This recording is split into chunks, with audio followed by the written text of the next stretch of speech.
Why does it always start like this?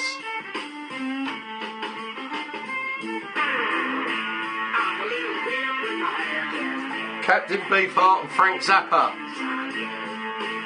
I like to expose you to different musical tastes. Yeah, because I have. Boys that you can't be beat.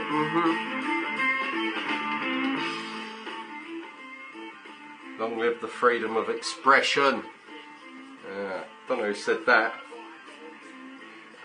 Anyway, moving on. Projects come up. Silent paintball marker. Silent paintball markers. I can make a very quiet gun, but from the shooter's perspective, it's never silent. Because you're going to get harmonics and stuff at the back. You perceive those harmonics as a bang. However, what we do...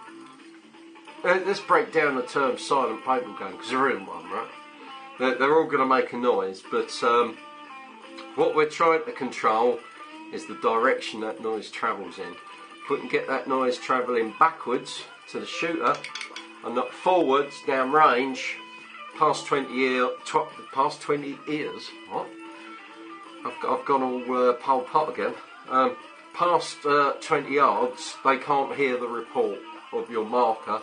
More importantly, if they do hear the report of your marker, because we've muffled and made it unidirectional, they can't pinpoint where you're shooting from, right? So as long as you get those 5 shots out and then bugger off, you're going to come out okay. So what we're doing with this one, I haven't got any ion trigger frames, so we're going to be doing something with this ecstasy frame. Now I've never done a mechanical with one of these, and being a silent gun, I would do it mechanical, right?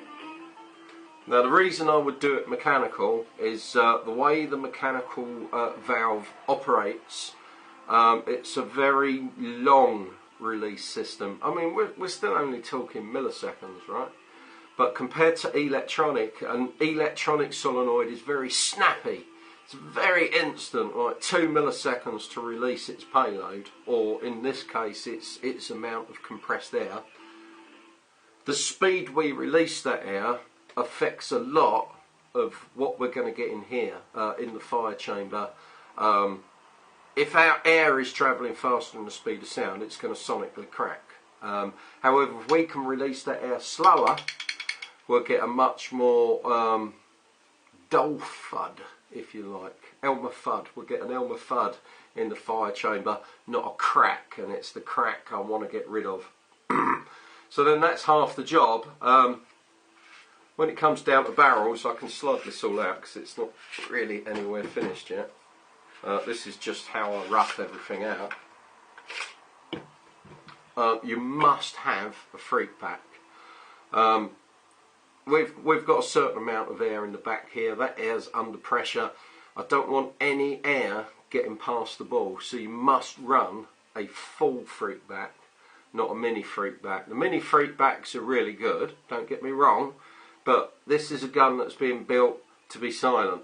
And a full length freak insert is much better than a short one in that situation. Yeah, I'm not looking to champagne cork because I haven't got that an electronic solenoid gives you.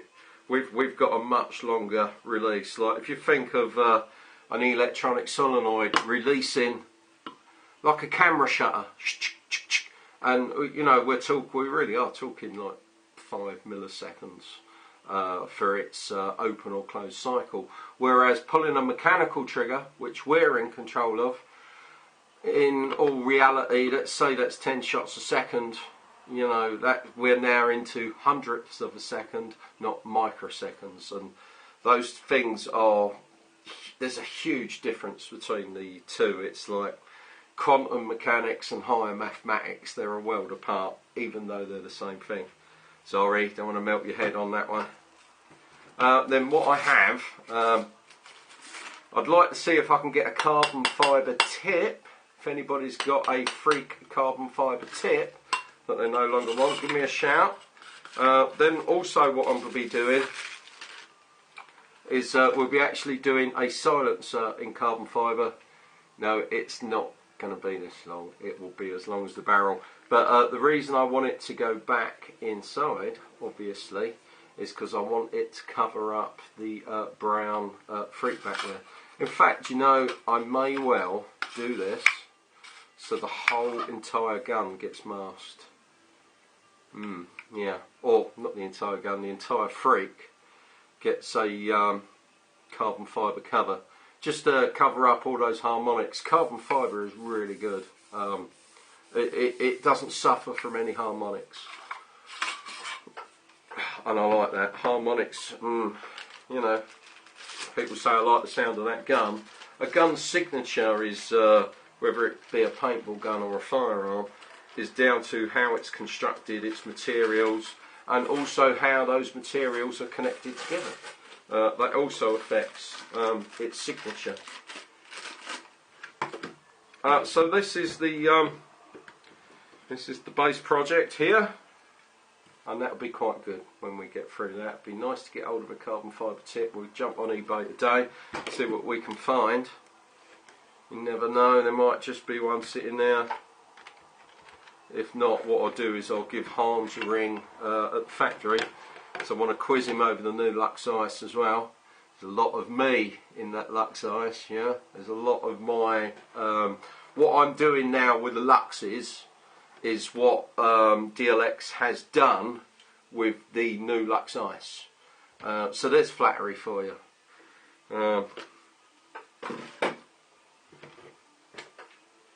I have left stuff with them in the past as well. Anyway, you know, so next one we've got in from old Richie, Anytag. He's been having lots of problems. Well, actually, not lots of problems.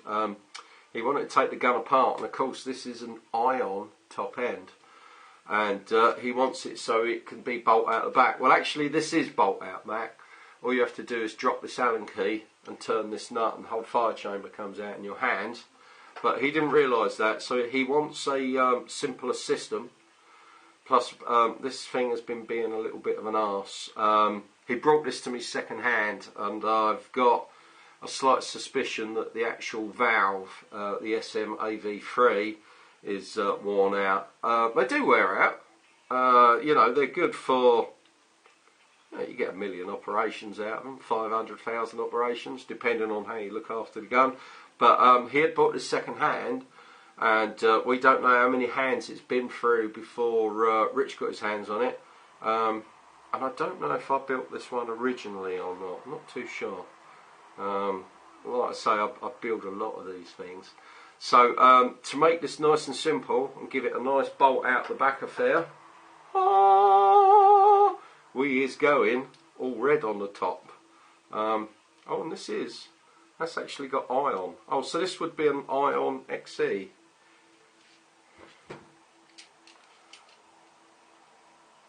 Yeah, I'm never really too sure. I mean, basically the XE is a GOG. But what we have to make sure is that it's got the normal rubber detents in the side, which it has. If it's got the ecstasy detents, difficult, can't use it. But yeah, that will work out lovely. That's an ion XE top end. And truth is, I've got hundreds of these. You should have just asked me. Rich, what you like? Anyway, so that's everything done for now. My other exciting project is I've got to fix a leaky remote line. Bloody remote lines. I don't know. You lot on your remote lines, what are you like? Yeah, okay. We can do that during the week. So let's drop that all back in there. And this is the end of today's film. Hey, young lady. Oh, it's my neighbour. Whoops.